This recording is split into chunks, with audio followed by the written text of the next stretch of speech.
কৃষক দেখেন গোখাদ্যের জন্য ঘাস কাটছে, কত সুন্দর। প্রচুর ঘাস এখানে আছে, যেদিকে তাকাবেন সেদিকেই ঘাস। এই ঘাসটা আপনাদের দেখাচ্ছি দাদা, এই যে চারিদিকেই ঘাস।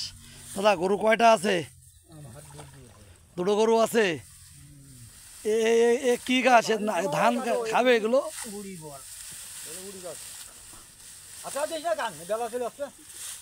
খুব ভালো খায় দানা করতে এটা। এখানে কাটেন, আমরা আছি।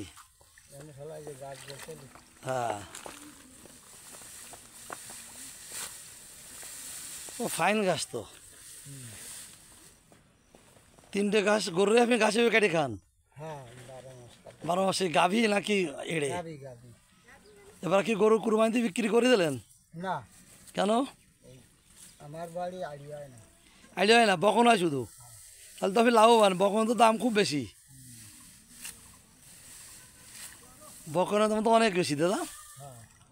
আমার নামটা কি দাদা? সুশান্ত রায়।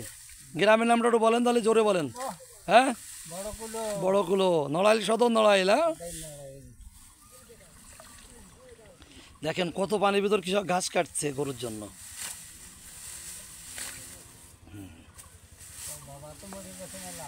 হ্যাঁ, আমার বাবা মারা গেছে। আপনি তোমার বাবাকে চেনেন বোঝা যাচ্ছে।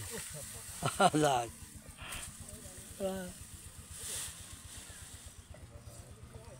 দাদা তাহলে ভালো থাকবেন দাদা, নাকি? কাটেন, কাটাটো করতেছে, কাটেন। আসলে কৃষক কি কষ্ট করে গরু বসে, আপনারা দেখেন এই রোদ্দুর ভিতরে সে গরুর খাবারের জন্য। এরা গরুর কোনো প্রক্রিয়া খাবার বা বাজারে খাবার খাওয়ায় না। প্রকৃত যে ঘাস দিয়ে গরু পোষা, সেটাই এখানে হয়।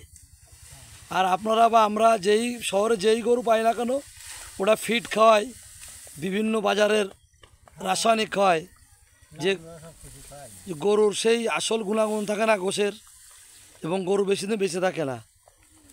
কিন্তু এরা গাভী পোষে, গাভীতে প্রচুর দুধ দেয়। গাভী দুধ কতটুকু হয় কাকু?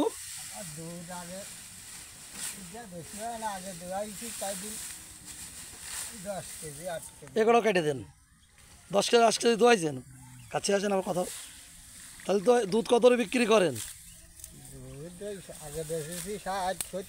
হ্যাঁ, 80। হ্যাঁ। এখন আপনার ছেলে মেয়ে কয়জন? আমার ছেলে মেয়ে 3 জন। তারা বড় হয়ে গেছে, তাই না? বড় মানে থাকে 40-45 বছর বয়স। চাকরি করে নাকি? ও আচ্ছা কাকু, তাহলে আমরা আসি। হ্যাঁ।